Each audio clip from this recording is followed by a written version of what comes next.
व्हिडिओमध्ये कोणी पण व्यक्ती असू जा, तू भाऊ दादा म्हणून बोलतोस, पण काही वेळेस आमच्यासारख्या मुलाचं आहे ना मन दुखवलं जातं. शाळेमधली अशी डेरिंगबाज मुलगी जी सगळ्यात भांडखोर होती अशी मुलीचं नाव सांगशील का? भेटतात का? त्यांच्या म्हणजे लग्न झालेलं आहे, एक मुलगा या काकत, एक मुलगा हातात, त्यांना पाहून वाटत नाही का बा आपण कुठेतरी कमी पडत आहोत? आणि कायदे म्हणण्याची हिंमत जर मुलीमध्ये आणायची असेल तर प्रत्येक मुलीने खेळ खेळला पाहिजे. मुली खेळत नाहीत, अभ्यासाकडे लक्ष द्याच, पण खेळाकडे सुद्धा महत्त्व दिलं पाहिजे. मी ह्या मताची आहे. इंस्टाग्रामवर परपोज असं एखाद्या मुलानं वगैरे केलं का? म्हणजे एखादा प्रसंग सांगू शकतोस का? तो खूपच भयंकर असा आहे. हातापायी होण्याचा प्रश्नच येत नाही, कारण काय एवढा ॲग्रेसिव्ह होण्यामध्ये दुसरं काय? समाजामध्ये काही सिद्ध व्हायचं असेल तर लढल्याशिवाय पर्याय नाही. नमस्कार, मी पुयड कामाजी. आज आपल्यासोबत एक अशी युवती जे उत्कृष्ट एक लेखिका आहे, उत्कृष्ट व्याख्यानकार आहे आणि उत्कृष्ट खेळाडू पण आहे. त्यांचा परिचय करून घेऊया. नमस्कार. नमस्कार, मी प्रियंका गणेश गायकवाड. जसे की आता तुम्ही माझा परिचय दिलेलाच आहे. मी म्हणजे एक प्रयत्न करते की समाजामध्ये चांगलं काहीतरी करण्याचा.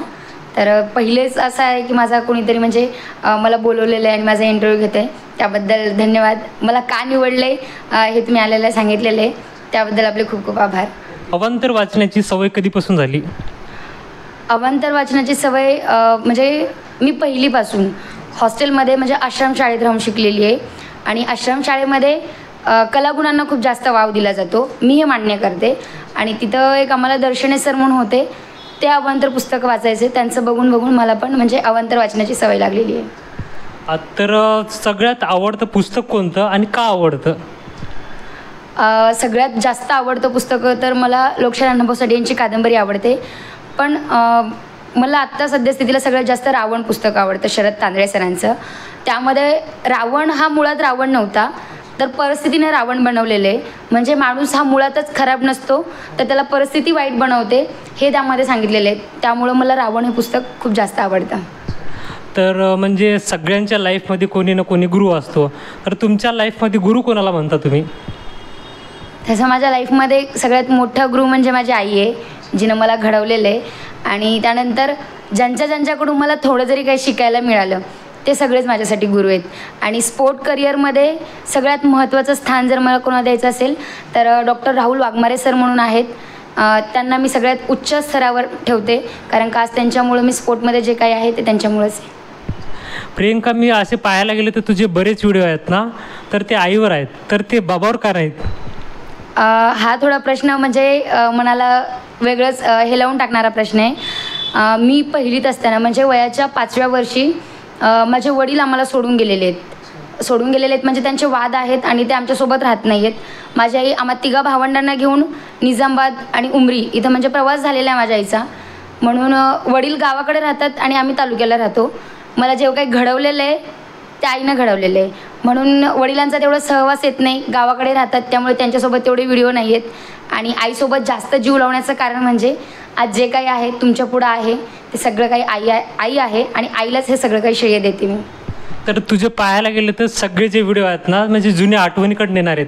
असं एखादं प्रकरण आहे का म्हणजे पराक्रम मित्रांनी किंवा मैत्रिणींनी केलेला, त्याच्या म्हणजे चुकी त्यांनी केली पण मार तुला खावा लागला, असं एखादा प्रकरण? मैत्रिणींनी पराक्रम केला आणि मी मार खाला असं नाही आहे, पण बहिणीच्या मुलाने एक पराक्रम केला होता. आश्रमशाळेतून मला आणि माझ्या भावाला आईला न सांगता पळवून घरी नेलेलं. आणि भाऊ लहान होता आणि मी मोठी होते, मोठी म्हणलं तरी पण 3रीमध्ये आणि भाऊ पहिलीत होता. आम्ही ट्रेननं प्रवास करून उमरी ते ढोलंबरी प्रवास केलेला. आणि आई ज्यावेळेस शेतातून आली त्यावेळेस आम्ही घरी पाहिल्यानंतर आईनं अख्खं गाव फिरून लाकूड हातात घेऊन मला मारलेलं आहे. तो प्रसंग आठवतो, जे की भावामुळं मला मार. शाळेमधली अशी डेरिंगबाज मुलगी जी सगळ्यात भांडखोर होती अशी मुलीचं नाव सांगशील का? भांडखोर म्हणता येणार नाही, डेरिंगबाज म्हणलं तर माझी मैत्रीण होती नम्रता क्षीरसागर, जी की ती आणि मी दोघी मिळून अख्खं म्हणजे शाळा कॉलेज सगळं काही म्हणजे दणनून टाकलं होतं आणि प्रत्येकजण आम्हाला घाबरायचो. आमच्या दोघीची जोडी होती. उगाच नको तिथं नाही, जर समोरून कोण होऊन आम्हाला चिडवत असेल किंवा भांडणं करत असेल त्यावेळेस आम्ही डेरिंगबाज म्हणूनच पुढं जायचो. शाळेतल्या अशा कोणत्या मैत्रिणी भेटतात का? त्यांच्या म्हणजे लग्न झालेलं आहे, एक मुलगा या काकत, एक मुलगा हातात. सद्यस्थितीला तर हम दो हमारे दो हे सगळं फॅक्ट चालू आहे, त्यामुळं मैत्रिणी भेटतात, वर्गमैत्रिणी. ज्यांना 2 बाळं असतात आणि भरपूर मैत्रिणी आहेत. भरपूर म्हणण्यापेक्षा माझ्या वर्गातल्या अर्ध्याच्या वर मुलींची लग्न झालेली आहेत आणि त्यांना मुलं बाळं पण आहेत, भेटतात. पण ठीक आहे, काय वाटत नाही मला. त्यांना पाहून कधी वाटत नाही का बा आपण कुठेतरी कमी पडत आहोत? नाही, कारण का मला असं म्हणायचं आहे, लग्न करणं, लग्न होणं हे स्वाभाविक आहे, छान आहे. मी लग्न होणं हे चुकीचं आहे असं कधीच म्हणणार नाही. पण राहिली गोष्ट अशी, मी मागं राहिले तर नाही. मला माझी आणि माझ्या आईची ओळख जगाला करून द्यायची आहे आणि माझी ओळख झाल्यानंतर मी लग्न करेल आणि तेव्हा जे काही घडायचं आहे ते घडणारच आहे, त्यात काही वाद नाही. म्हणून मला काय वाटत नाही आणि मी कुठं कमी पडलेली नाही, पडणार पण नाही. इंस्टाग्रामवर असो किंवा काही पण असो, व्हिडिओमध्ये कोणी पण व्यक्ती असो जा, तू भाऊ दादा म्हणून बोलतोस, पण काही वेळेस आमच्यासारख्या मुलाचं आहे ना मन दुखवलं जातं. तुझ्यासारख्या मुलीला म्हणजे लाईक करणारे राहता, तर यावर तुला काय वाटतं? लाईक करणं चांगलं आहे, माझ्यासाठी पण चांगलं आहे आणि ते तुमचं वैयक्तिक मत झालं. पण मला समाजामध्ये वावरत असताना वडिलांचा प्रश्न आत्ताच सांगितला.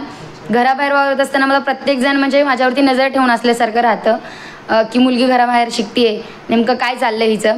आणि ह्या समाजाचं एकंदरीत वातावरण पाहिल्यानंतर समोरच्या मनामधल्या मला भावना कळण्याआधीच त्याला दादा म्हणणं मला सिक्युअर वाटतं. म्हणून मी प्रत्येकाला दादा, भाऊ म्हणून बोलण्याचा प्रयत्न करते. आणि त्या कारणास्तवच आज माझ्या कॉल हिस्ट्रीमध्ये 3000 कॉन्टॅक्ट आहेत, त्यामधले 2000 कॉन्टॅक्ट हे माझे मानलेले भावंडांचे आहेत आणि ते मला खूप भारी ठेवतात. तर म्हणून मला मानलेली भावंडं खूप जास्त आवडतात, म्हणून मी सगळ्यांना भाऊ म्हणते. पण आमच्यासारखंच मन दुखते त्याचं काय? मन दुखतं यात म्हणजे मला दुसरं असं म्हणायचं आहे की मन दुखण्यापेक्षा जास्त महत्त्वाचं आहे, तुम्ही एखाद्या माणसाने जर मला प्रपोज केलं किंवा मला सांगितलं की मला आवडतेस, तर मी ठीक आहे, पण आपण मित्र म्हणून राहू शकतो, इथपर्यंत बोलते. पण त्यापुढं नाही, कारण का मला प्रेम प्रकरण वगैरे ह्यावरती विश्वास नाही आहे आणि मला डायरेक्ट करायचं तर लग्न. तुझ्याकडे बोलण्याचे ते कौशल्य आहे, पण तुला असं कधी वाटलं की आपण स्वतःहून भाषण करायला पाहिजे? तसं तर भाषणाला सुरुवात करणं म्हणजे सर्वात पहिल्यांदा मी यशवंत कॉलेज उमरी येथे महाराजांचा प्रतापगडचा पोवाडा, जे की सगळ्यांनाच पाठ आहे, तो पोवाडा गायला होता.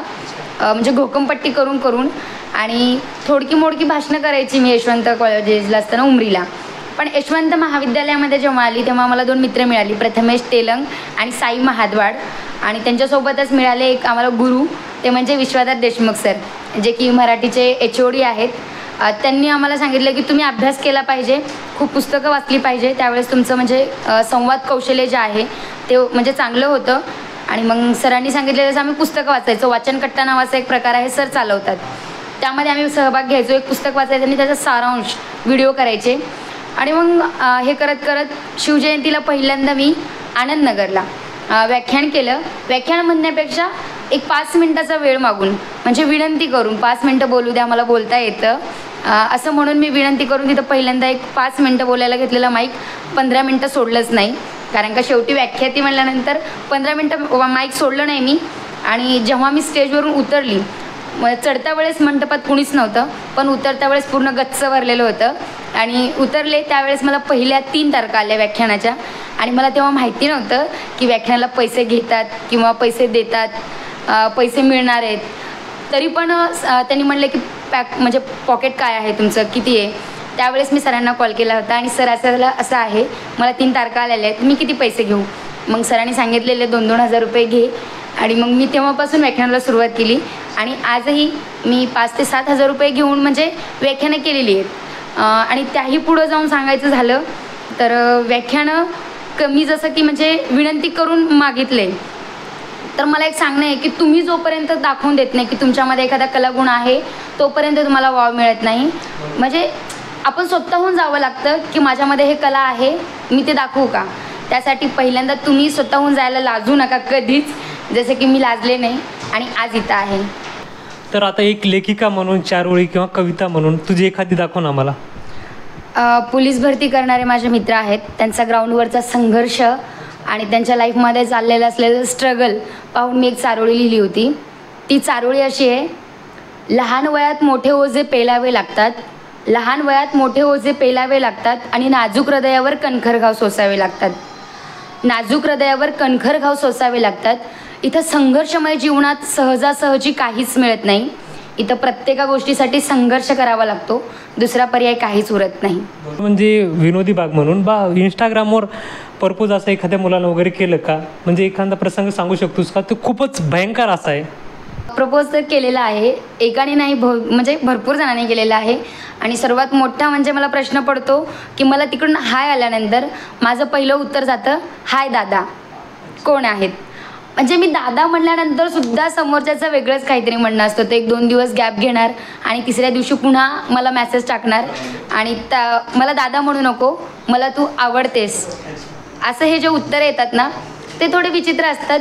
पण मी ते एक्सेप्ट करते, कारण का समाजामध्ये त्यांच्या त्या भावना आहेत आणि ते माझ्याप्रती प्रेम असेल किंवा काही असेल, मी ते एक्सेप्ट करते, ठीक आहे बुवा. पण माझं असं काही नसतं की मी दादा म्हणते आणि जर जास्त कोणी ऐकत नसेल तर दुसरा पर्याय आहे आपल्याकडे, त्याला ब्लॉक करते. हातापायी होण्याचा प्रश्नच येत नाही, कारण का एवढं ॲग्रेसिव्ह होण्यामध्ये दुसरं काय आहे. आपण पब्लिकली एखादं चॅनल किंवा एखादं इन्स्टा अकाउंट चालवतोय, आपण सोशल वर्कर आहात, व्याख्यात्या आहात. मला ताई म्हणणारे सुद्धा तेवढेच आहेत. मला इन्स्टाला शक्यतो तर जास्त करून हाय ताई, ताई तुम्ही छान व्हिडिओ करता, असेच प्रतिक्रिया येतात. काही 1-2 असतात त्यांना म्हणजे फेस करणं आपलं काम आहे. एक उत्कृष्ट खेळाडू नवीन मुली वगैरे येतात, त्यांना स्पोर्टमध्ये येण्यासाठी तुम्ही काय सल्ला द्याल? प्रत्येका मुलीनं खेळ खेळला पाहिजे. जसं की मी आता खेडेगावातून आलेली आहे, माझं गाव म्हणजे काही शहर नाही आहे. आणि मी पहिलीपासून तर म्हणजे BA 3rd इयर होईपर्यंत मी हॉस्टेलला राहिलेली शिकलेली आहे. म्हणजे मी घरी राहून कधी शिक्षणच घेतलं नाही. हॉस्टेलला म्हणजे हॉस्टेल चेंज केलेत, आश्रमशाळेत 4 वर्ष, नंतर दुसऱ्या शाळेत शिकलेली आहे. आणि समाज कल्याणला जास्त चांगलं मला सोयीसुविधा मिळाल्या, जे की डॉक्टर बाबासाहेब आंबेडकरांची देण आहे. आणि हॉस्टेलमध्ये राहून शिकत असताना आम्हाला कधी खेळाचं महत्त्व कळालं नाही आणि आमचे आईवडील शिकलेले नाही आहेत, त्यामुळे त्यांना खेळाडू वगैरे हे काही माहिती नव्हतं. तरीसुद्धा मी डेअरिंग करून यशवंत महाविद्यालयामध्ये BA फर्स्ट इयर आली, त्यावेळेस पहिल्यांदा मी बास्केटबॉलच्या कोर्टवर गेलेली. पण तिथं सुशिक्षितांच्या, ज्यांना नोकरी आहेत अशांच्या मुली मला पाहायला मिळाल्या, ज्यांच्याकडं जे की म्हणजे पाणी थंड ठेवण्यासाठी बॉटल वेगळी, उन्हाळ्यामध्ये बॉटल वेगळ्या, त्यांचं ते शेक करून पिण्याचं वेगळं आणि त्यांचे पॅन्ट शर्ट वगैरे म्हणजे वेगवेगळे त्यांचे कॉस्ट्यूम असायचे. पण माझं एकच असायचं, यशवंत कॉलेजचा माझा पॅन्ट असायचा आणि वरी वजिराबादून घेतलेलं 70 रुपयाचं टी-शर्ट असायचं, जे की आत्तापर्यंत माझ्याकडे आहे, मी ते ठेवलेले. म्हणजे ह्या वेशामध्ये जाऊन तिथं आत्ता मी नॅशनल प्लेअर म्हणून आहे किंवा ज्या महाविद्यालयामध्ये मी शिकले, ज्या कोर्टावरती मी प्रॅक्टिस केली, जिथं पहिल्यांदा मी खेळाडू म्हणून गेले, आज तिथं त्या स्पर्धा ज्या आयोजित केल्या जातात तिथं मी अँकर ॲज अ रेफरी म्हणून जाते. हा जो प्रवास होता ना तो एखाद्या खेड्यातल्या मुलीला जर होऊ शकत असेल तर आत्ताच्या मुलींना काहीच अवघड नाही आहे आणि स्पोर्टमध्ये जायलाच पाहिजे.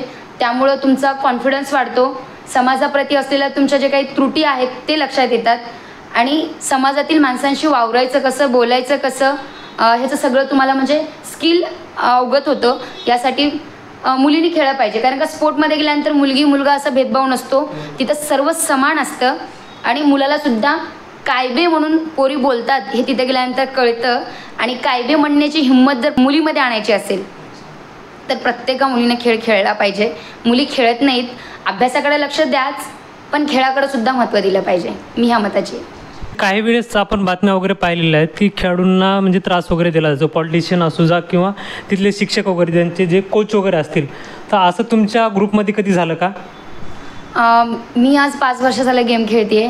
मला तरी आत्तापर्यंत कुठल्याच बाबतीमध्ये कुठलाच मिसयूज आढळला नाही. आणि जर आढळत असेल कुणाला, जसं की फोगट यांना आढळला, त्यांच्यावरती अन्याय झाला, पण त्यांना न्याय पण मिळाला आणि न्याय मिळालाच पाहिजे, कारण का आपण लोकशाहीमध्ये राहतो. आणि राहिली दुसरी गोष्ट तर तसं झाल्यानंतर पुन्हा एकदा हेच म्हणजे गरजेचं आहे की मुलीं जर स्पोर्टमध्ये जात असतील, त्यांच्यावर जर अन्याय झाला ना तर त्या पुन्हा लढू शकतात. त्याचं उदाहरण म्हणजे फोगट आहेत. आणि राहिली दुसरी गोष्ट, तुम्ही चांगले असाल तर समोरचे चांगले असतातच, पण तुम्ही चांगले असून पण जर समोरून तुम्हाला वाईट अनुभव येत असतील तर हा समाज आहे, समाजामध्ये 100% शुद्धता असेल असं मला तरी वाटत नाही. काही किडे असतात जे वाईट असतात आणि त्यांना आपण इग्नोर करून त्यांच्याशी लढून पुढं जाऊ शकतो. आणि हे फक्त स्पोर्टमध्येच नाही, प्रत्येक क्षेत्रामध्ये पाहायला मिळतं.